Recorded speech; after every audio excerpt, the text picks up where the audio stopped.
I bought a new camera. It is the new Canon EOS M5. Time for an unboxing. See, I'm not like Casey Neistat, who blitzes through his boxes and everything, you know. I'm more of a careful kind of guy. I like to do things with precision. I'm just fussy like that. I don't even like damaging the box, even though I may even just throw it away straight after. I think it's important to kind of keep damage as limited as possible. I'm always scared of cutting wires and stuff like that. So this, I don't know what the hell this sellotape is. It's really strong. Dun. First of all, I haven't opened this, by the way. This is the EF OSM adapter. So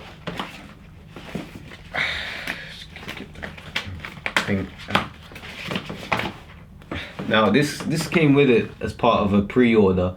I didn't actually pre-order it, they had it in stock, and yeah, it just came with it. So let's just have a look at it. Let's see what's inside. So paperwork, no one cares about that. Feels kind of, it's a little bit, I don't know. Okay, it feels kind of metal. It's got a nice finish to it. There you can see it's just hollow. It's got a little tripod thread there, or whatever you call them thread things, for heavier camera lenses.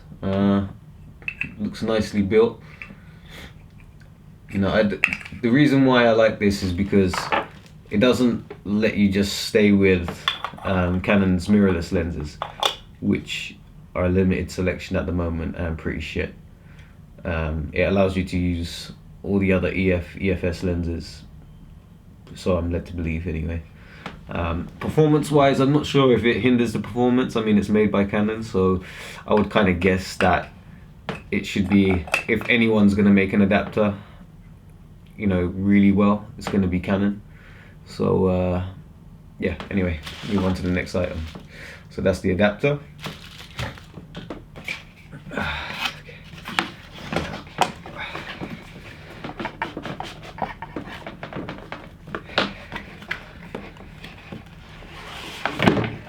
Oh, and on the box here it says get started kit. So you might see other people with a different packaging. They might have just this box here, but they might not have this. So yeah, it's part of a kit. Yeah, now that's out of the way. Okay, so it's got the EF 15 to 45 IS STM lens kit, and the IS was a big thing that we need. I can't do any vlogging without an IS lens. I've tried before on a Samyang 16mm, and it looks like I'm on a rocky boat with only one leg, so it doesn't look too good. This has got in-body stabilization as well as stabilization of the lens, which I'm going to be doing tests on. I think I'm just going to test the whole thing out in a second vlog. I'll keep this one as a review, and then post the next one after that, so that I can have more time with it, spend the day out with it, hopefully when I'm not crippled with this crutch. It could be a good test actually, shooting a vlog with a crutch, because it's going to be one-handed operation. So you really get the benefit of seeing, you know, how well the stabilization works, because I'll be walking like a wonky donkey.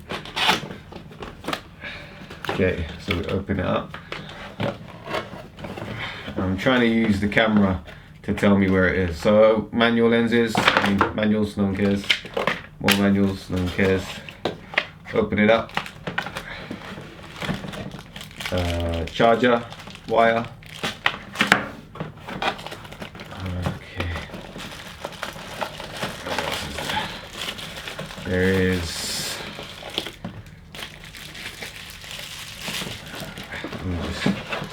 I'm trying to keep this. I want to take the camera out last, because that's always the good bit. So here's the lens. It's actually really light.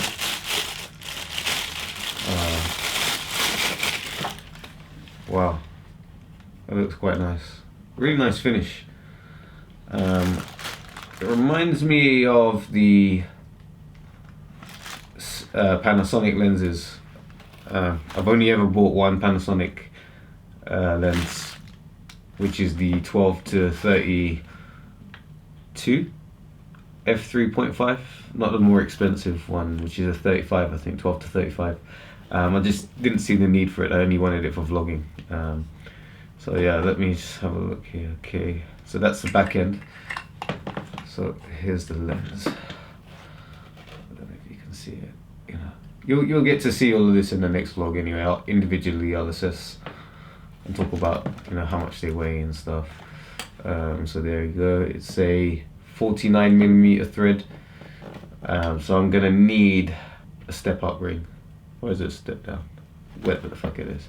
So I can use my other, because I like to use polarizers when I'm outside, and I didn't want to buy one for this lens because I knew I would be getting a new camera soon. So yeah, I mean, it's pretty nice. I can't zoom, for some reason it's not letting me zoom. Oh, okay, there's a lock button here. I think if I flick this up, it will let me, okay, yeah. So if you hold it up, it lets you actually zoom in. Oh, it goes to, oh, I thought this was a 15 to 35, but it's actually a 15 to 45. Well, I don't understand. Okay, so it's like a pancake, like a proper pancake. You just flick up the switch, turn it, and then your lens is open. It looks like a nice lens. So that's the lens. Next, we have the battery. I will be needing a couple of these. The battery is small, it's very tiny. Smaller than the GH4s, I think. But yeah, I'll show you in comparison. So it's really, really small. So we've got the lens, we've got the adapter, we've got the battery. Let me just see if I can find anything else. Okay. This is the charger. Now I don't know if the camera can be charged on a USB lead like modern cameras can. If you can, that'd be great, because then I can just carry a power bank with me rather than buying more batteries. Anyway, it just looks like a standard charger. There's nothing really exciting about it. What else? More torture. USB lead, don't care about that. And Canon strap, don't care about that. Okay, that's the box empty. And here, it's got a little bit of, feels a bit weighty. It's quite heavy. It's very cold. It's very cold. I don't know why. Wow. That is sexy. Look at that. It's almost as sexy as I am. It's got this kind of like gunmetal finish. I don't know how to describe it. Very retro. I love the exposure compensation at the top here. I use that a lot for photos more than video, but sometimes for video it's actually really helpful.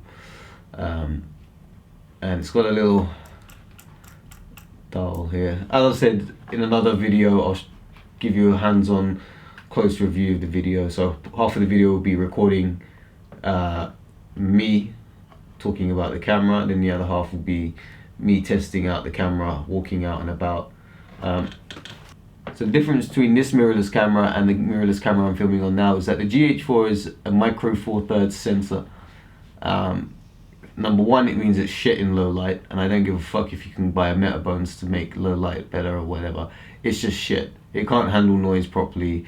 You know, as soon as it gets dark, that's it. Your image is finished. There's people who are like, oh, some people say GH4 can't do low light, but look what I can do. I don't care.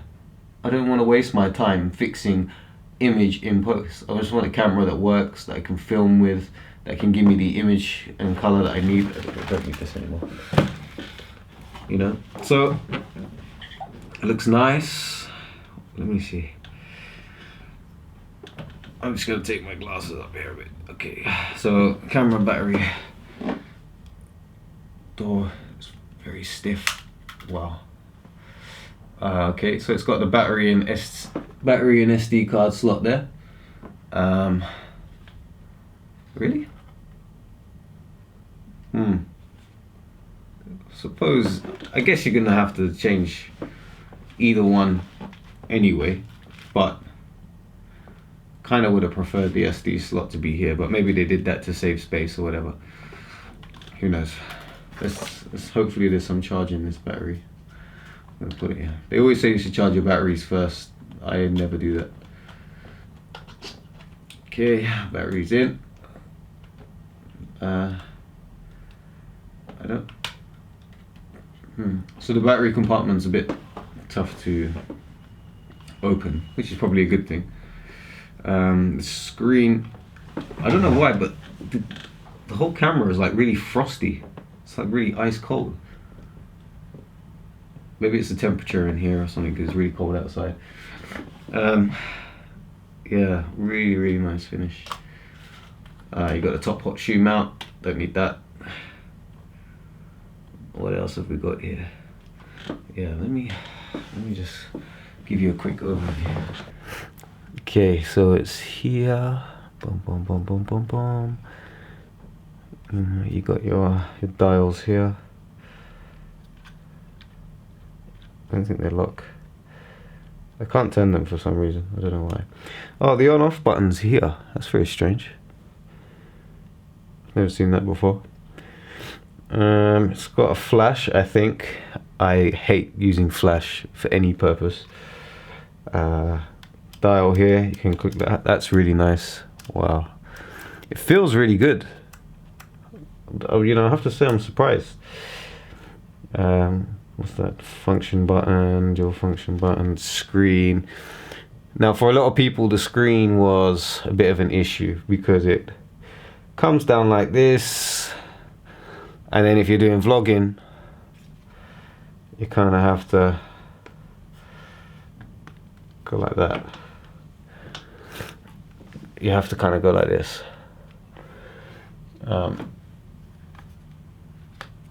Which it's a bit stupid.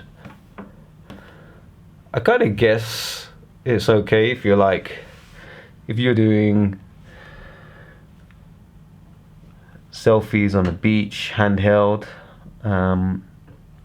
because the main reason is that they got a camera app, and I believe you can connect it to the camera. And why would you need the screen if you've got the camera phone?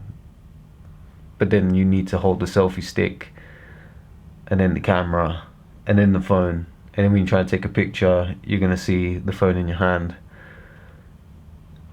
It's just a major fuck up. I don't really look at the screen most of the time, which is why you see a lot of low angle shots when I'm walking because I forget. But I'm trying to get into the habit of raising the camera up a bit. Yeah, so yeah, overall, I mean, if you have a look, these are all the nice dials. It feels quite good. I mean, my hands aren't massive, so for me it's quite nice. Yeah, I think if you took this out, a lot of people would like it. It looks a lot better than the current Rebel line or the 80D, 70D. This looks miles better. Doesn't shoot 4K. I don't need 4K. If I want 4K, I've got a C500 for that. For vlogs, 4K is overkill. You know, I just need something that's snappy and gets me around. If I want 4K, I can use the GH4. And as I said, I don't like the GH4 because I don't like the image it gives me. Even though it's sharp, it's too sharp, and I don't want that. I want an image that's creamy, that's, you know, lifelike. And Canon has got skin tones that are about 100 times better than any other camera, apart from maybe an Alexa and a Red if you can grade it to that level. But yeah, so that's it for today's little unboxing. Next vlog will be me using it. I'm going to Santa's Grotto soon, so I might use it there, and you know, spend the day filming, come back, and then talk about, you know, the functions and stuff like that. Or I may save it for another vlog and do like my own in-depth review, so then I have time to talk about it as I'm going. So yeah, cool. So I hope you enjoyed this unboxing. Slightly unconventional. No. Can you just wait a minute? Hello? Oh God. It's picking up all the noise that you're doing. Well, you've been doing it for about 2 hours. Can you just wait a second? So I hope you enjoyed this unboxing, and if you want to see the next video where I do a hands-on review, use it in proper real-time video, time-lapse if it has that function, I didn't check, and photographs. You know, I like taking pictures. I think this camera will get me back into taking pictures, because I used to take a lot with the 600D. I'll put a little link to my Flickr, which you can see. I used that with the Sigma 18 to 35mm f1.8, which I sold. Shouldn't have done, because I kept this camera.